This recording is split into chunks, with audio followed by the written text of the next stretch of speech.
All right, you ready for this? You ready for this?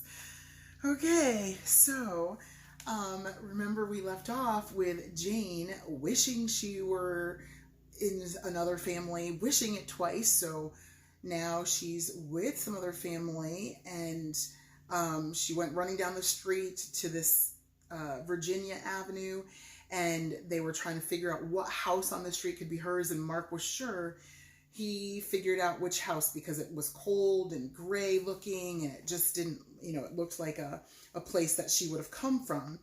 And then he and Catherine and Martha and Mr. Smith got out of the car and advanced stealthily up the street till they stood confronting the gray stone house. No one was in sight. From within came the sound of someone practicing a difficult piece upon the piano. "That couldn't be Jane," said Martha. "She hates practice." "I bet she does it now," said Mark.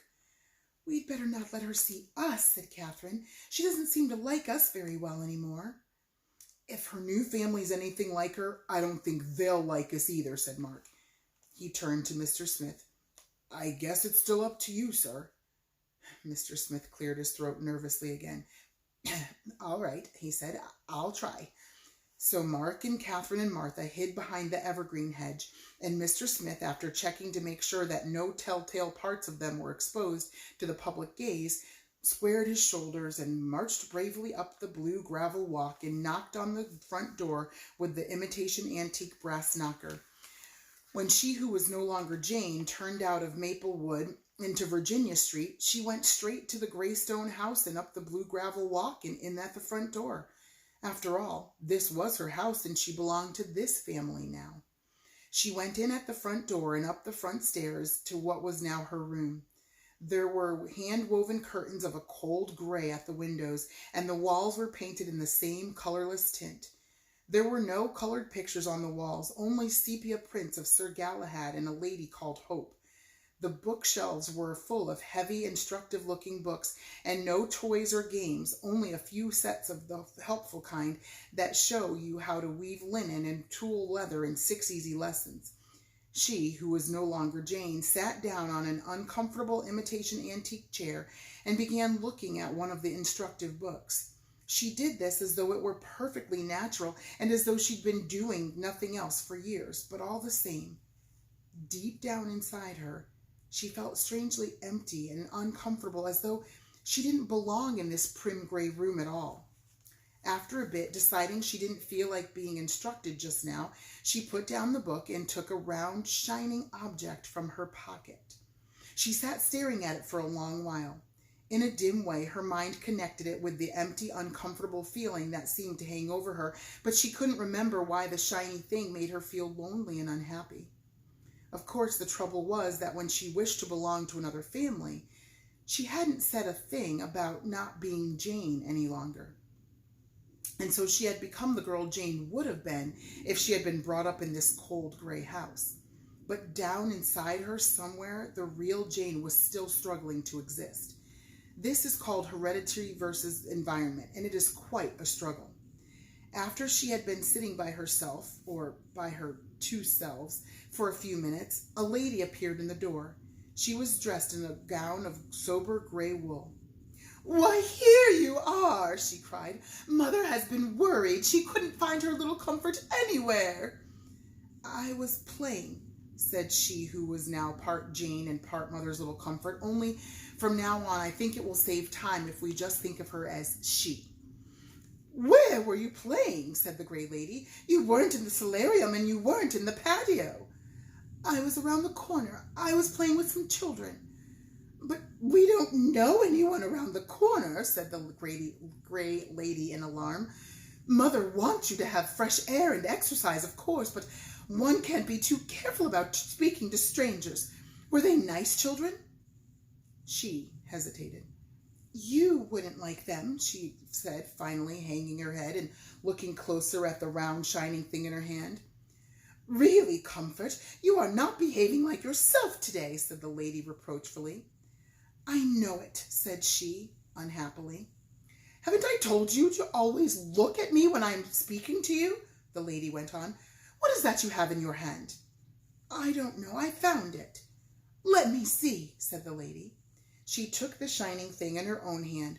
"Oh, but this is very interesting. It seems to be some kind of ancient talisman. See, there is writing on it, but I don't recognize the language. It is not Greek or Latin. Probably it is Sanskrit. Father will translate it for us when he comes home. And now, how would you like to take a nice nap until dinner time?" Jane and Mark and Catherine and Martha had all scorned naps for years, and the small remnant of Jane that was still there somewhere, buried under layers of little comfort, rose to the surface. "I wouldn't like it at all," she said. "But you always have a nap at this hour," cried the lady.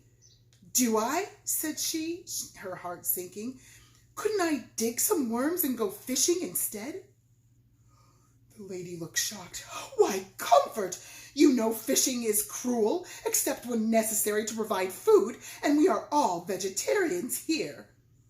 "Can I build a block fort and have a war with toy soldiers?" suggested she faintly. "Why, Comfort," cried the lady again, "there are no toy soldiers in this house. They are symbols of world militarism and not suitable playthings. I can't think what has come over you today. It must be the influence of those bad children. No, let us go down to the drawing room and put this ancient talisman in the curio cabinet, and then you can practice your new piece till Father comes." The remnant of Jane that still existed didn't like seeing the round thing, shining thing go out of her possession at all, and she didn't much want to practice a new piece either. And she had her doubts about a house in which naps were taken and bright colors were shunned and things that were ordinary and fun were made to seem ugly and wicked. But she dejectedly followed the gray lady out of the room and down the stairway into the drawing room, which was large and cold and gray, and took her seat on the piano stool. And it turned out that practicing on the piano, which was always sheer torment to Jane in the past, was a mere cinch now. She played away primly and perfectly while the gray lady sat in a stiff chair of carved oak and looked at a magazine called The Outlook. This went on for what seemed like years, and the last trace of Jane was just beginning to think it might as well die away forever when there was an interruption. Someone knocked at the front door. "Who could that be?" said the lady. "Father would use his key, and we never have visitors here." "I bet you don't," thought the small spark of Jane with the last flicker of life. The lady went to the front door and opened it. A rather small gentleman stood outside. He wore a pointed beard and a nervous expression. "Good afternoon, madam," he said, putting one hand behind his back as though he were crossing his fingers, which he was. "I am writing a book on child psychology, and I hear you have a very intelligent daughter. I wonder if I might interview her." "How interesting!" cried the lady. "I have made a life study of child psychology myself." "You have?" said the small gentleman, looking more nervous. "Yes. What method do you follow? The Schwartz-Metterklume or the Brontosauri?" The small gentleman looked as if he wished he were somewhere else. "I have my own method," he said. "You wouldn't have heard of it." "But how interesting!" cried the lady. "You must come in and tell me all about it." And she led the small gentleman through the gray hall into the gray drawing room. Outside, Catherine leaned out from her evergreen hiding place. "Psst," she said. "Come on," said Mark from behind his, and followed by Martha, they crossed the emerald lawn and mounted the front steps of the house. The lady had left the front door ajar in her excitement, and standing in the hallway, the children could hear everything that happened in the drawing room perfectly. "Of course, we wouldn't want any publicity," the lady was saying. "You won't use her real name in the book, will you?" "Naturally not," said the voice of Mr. Smith, for of course the small gentleman was he. "I shall call her chapter The Jane Case." Mark and Catherine and Martha heard a gasp, as though the name had meant something to someone in the room. "Unless, of course, that is her name," Mr. Smith's voice went on. "Oh, no," said the voice of the lady. "We call her Comfort, but her name is Iphigenia." "If a what?" said Catherine to Mark in the front doorway. "Shush," said Mark to Catherine. "I see," came the voice of Mr. Smith from the drawing room. "How do you do, Iphigenia? Do you believe in magic?" "Oh, no," came the voice of the lady before she could answer. "I'm afraid your method is a bit old-fashioned. Iphigenia has never believed in magic or anything else untrue." "Oh, how sad for her," said the voice of Mr. Smith. "However, what are her interests? Does she collect anything, perhaps?" "Why, yes," said the lady before she could answer again. "She collects objects of art. Only this afternoon she brought home a rare old talisman." In the doorway, Martha pinched Catherine. "The charm," she hissed. "Shush," Catherine hissed back. "You don't say." Mr. Smith's voice sounded excited. "I wonder if I might see it for a moment." "I don't see why not," came the voice of the lady. Her footsteps could be heard crossing the room, and the suspense was more than Mark and Catherine and Martha could bear. They moved across the hall to see what was happening. The floor of the hall was highly polished, and there were some little gray hand-hooked rugs scattered on it. Martha tripped on one of the rugs, slipped on the floor, and fell into the drawing room with a crash, just as the lady was turning from the curio cabinet with the charm in her hand, and Mr. Smith was reaching out his own eager hand to take it. Mark and Catherine followed Martha into the room. "Hello," said she, smiling at them. After half an hour in the gray house, she liked their looks better than she had at their last meeting. She turned to the gray lady. "These are the children I was playing with this afternoon." "Well, I'm afraid they are very rude children," said the lady, recovering from her surprise. She looked at Mark and Catherine and Martha sternly. "In this house, we don't walk in the front door without being asked.